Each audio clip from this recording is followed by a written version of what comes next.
साथियों, आज का जो वातावरण है वो ऐसा है कि हमें अपनी ओर खींचता है।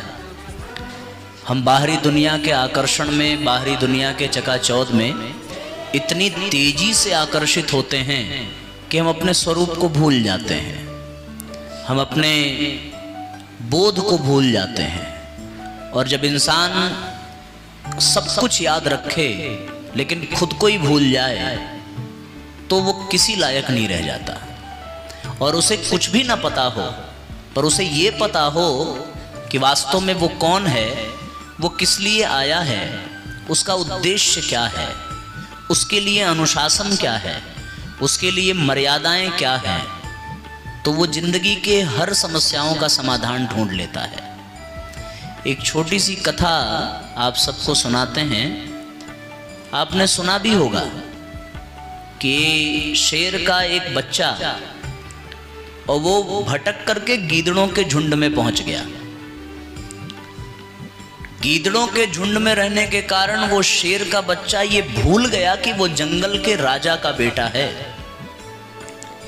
उसी के साथ खेलता, उसी के साथ घूमता, उसी के साथ रहता और वो शेर के वंश में पैदा होने के बावजूद भी गीदड़ों जैसी जिंदगी जीने लगा। एक संयोग आया कि शेर उधर से गुजरा और शेर को देख करके सारे गीदड़ भाग गए और गीदड़ों को भागने के साथ साथ वो शेर का बच्चा भी भागने लगा। शेर की नजर पड़ी उसके ऊपर और उसके ऊपर जब नजर पड़ी तो शेर ने सोचा ये अपनी बिरादरी का है और अपनी बिरादरी का है तो फिर ये क्यों भाग रहा है। शेर को तुरंत पता चल गया कि ये अपने बोध को भूल चुका है, ये अपने स्वरूप को भूल चुका है। उसने तुरंत उस बच्चे को पकड़ा और पकड़ करके ले गया एक तालाब के किनारे और डांट करके बड़ी जोर से उसको समझा करके जब थक गया कि भाई तुम गीदड़ नहीं हो, तुम शेर हो, तुम हमारे बच्चे हो, तुम्हारे भीतर हमारा गुण है, लाख समझाने पर भी जब वो नहीं समझा तब क्या हुआ, तो तालाब में उस शेर ने झांकने को कहा कि झांक इसमें और झांक करके देख कि तेरा रंग, रूप, शरीर, आकृति, प्रकृति सब किसकी तरह है। और शेर के बच्चे ने जब उस तालाब में अपने आप को देखा तो साथियों वो पहचान गया खुद को, और खुद को पहचान गया तो आज तक जो गीदड़ की तरीके से मिमियाने जानता था उसने आज पहली बार दहाड़ना सीखा। और जब उसके मुख से आवाज निकली तो वो आवाज साथियों गीदड़ जैसी नहीं थी, वो आवाज किसके जैसी थी, शेर जैसी थी। क्यों? क्योंकि वो अपने बोध को प्राप्त हो गया, वो अपने स्वरूप को जान गया, वो अपने आप को पहचान गया। और जैसे ही वो अपने आप को पहचाना उसका चाल चलन बदल गया, उसका हाव भाव बदल गया, उसके तौर तरीके बदल गए, उसका व्यवहार बदल गया, उसका आहार विहार बदल गया, उसके जीवन का उद्देश्य बदल गया, उसके जीवन की दिशा बदल गई और फिर उसके जिंदगी की दशा भी बदल गई। सबके कारण में, सबके मूल में क्या है कि अपने आप को पहचान लें, अपने स्वरूप को जान लें। और साथियों अपने स्वरूप को जानने के लिए जो सबसे प्रभावकारी मंत्र है, मंत्र को कैसे कह सकते हैं, मंत्र का तात्पर्य किसी कर्मकांड से नहीं है, मंत्र का तात्पर्य किसी बहुत पूजा पद्धति से नहीं है, मंत्र का तात्पर्य किसी साधना विधान से नहीं है।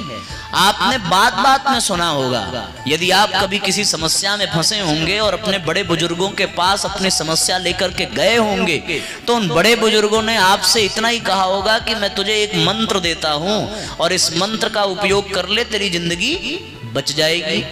मंत्र का तात्पर्य है उपाय, मंत्र का तात्पर्य है फॉर्मूला, मंत्र का तात्पर्य है वो रास्ता जिसमें केवल समाधान हो, उसको मंत्र कहते हैं। मंत्र का तात्पर्य ये नहीं कि संस्कृत का बहुत बड़ा श्लोक हो। और अपने आप को पहचानने के लिए, अपने स्वरूप के बोध के लिए यदि कोई मंत्र है साथियों तो वो मंत्र है केवल और केवल गायत्री का।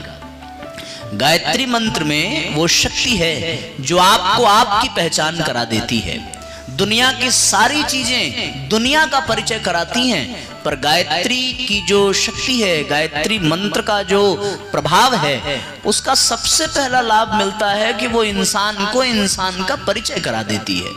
और यदि आप स्वयं को जानना चाहते हैं, आप खुद को पहचानना चाहते हैं, आदमी आज अपने स्वरूप को भूल बैठा है। वो अपने स्वरूप को भूल गया तो उसका लक्ष्य भूल गया, उद्देश्य भूल गया, चाल चलन भूल गया, जीवन जीने की रीति नीति भूल गई। वो मर्यादाओं को ताक पर रख करके बैठ गया, अनुशासन उसके लिए खेल बन गया, सारे सिद्धांत को वो बर्बाद करके बैठा है। ऐसी स्थिति में साथियों कारण केवल एक है कि वो अपने स्वरूप को भूल गया। आप अपने आप से पूछ करके देखिए कि आप कौन हैं। आपका जो उत्तर होगा वो यही होगा कि मैं लड़का हूं, मैं लड़की हूं, मैं स्टूडेंट हूं, मैं टीचर हूं। आप किसी पद पर पहुंच जाएंगे तो फिर आपका परिचय बदल जाएगा कि मैं डॉक्टर हूं, मैं इंजीनियर हूं, मैं साइंटिस्ट हूं। बस इतनी सी बात। हर आदमी अपने आप को मैं और हूं के बीच में समेट करके रखा हुआ है, और ये वो डेफिनेशन अपनी दे रहा है, वो पहचान दे रहा है जो आज है और कल नहीं रहेगी। आदमी अपना परिचय वो देता है जो अस्थाई है। और आपने सुना होगा कि जब एड्रेस नोट कराया जाता है किसी फॉर्म में तो क्या भराया जाता है कि आपको वो भी पता देना है जो आपका करंट एड्रेस हो, और वो पता देना है जो परमानेंट एड्रेस हो।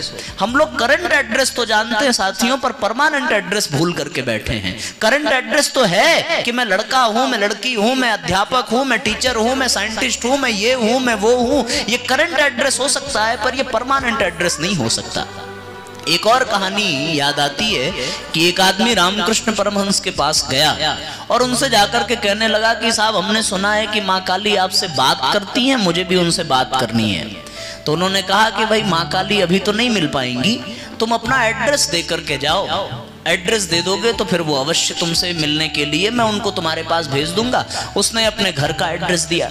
रामकृष्ण परमहंस ने कहा कि बेटा ये एड्रेस तुम्हारा नहीं है, तुम्हारे घर का है। उसने सोचा कि क्या मतलब? बोले ऐसे समय में माँ काली तुम्हारे घर पे जाएं और तुम घर पे ना रहो तो सोचो वो कहाँ मिलेंगी, इसलिए कोई ऐसा एड्रेस दो जो तुम्हारा परमानेंट एड्रेस हो। तो उसने सोचा मैं अपने ऑफिस का एड्रेस दे देता हूँ। उसने ऑफिस का एड्रेस दिया। फिर रामकृष्ण परमहंस ने कहा कि मैंने तुम्हारा एड्रेस पूछा है, तुम्हारे ऑफिस का एड्रेस नहीं पूछा है। अभी तक तुमने अपने घर का एड्रेस बताया, अपने ऑफिस का एड्रेस बताया, तुम अपना एड्रेस बताओ भाई, तुम कौन हो, तुम कहाँ रहते हो? उसने कहा मैं ये हूँ। बोले ये तुम नहीं हो, ये तो तुम्हारा शरीर है। उसने अपने हाथ की ओर इशारा किया। फिर उन्होंने कहा कि ये तुम्हारा हाथ है, तुम नहीं हो। जब वो हतप्रभ रह गया, उसके पास कोई जवाब नहीं था, तब रामकृष्ण परमहंस ने एक बहुत बड़ी बात कही कि जिस दिन तुमको तुम्हारा पता चल जाएगा उस दिन तुमको माँ काली वहीं मिलेंगी, तुम्हें उनको ढूंढने की जरूरत नहीं पड़ेगी। कबीरदास जी ने एक दोहा लिखा है कि ज्यों तिलमाही तेल है, ज्यों चकमक में आग, तेरा साई तुझ में जाग सके तो जाग। ज्यों नैनन में पूतली, ज्यों मालिक घर माही, बाहर ढूंढन जात है। बाहर हम ढूंढने चले जाते हैं मूर्खों की भांति, पर वो कौन है? वो हमारे भीतर ही बैठा है। उस सत्ता को एक बार याद करें।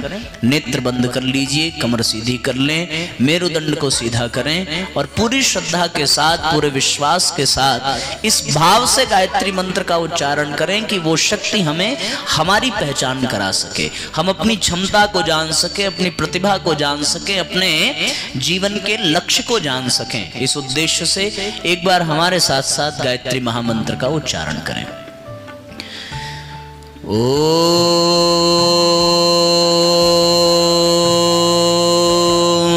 भूर्भुवः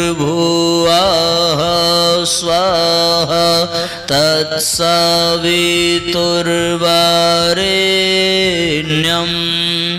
भर्गो देवस्य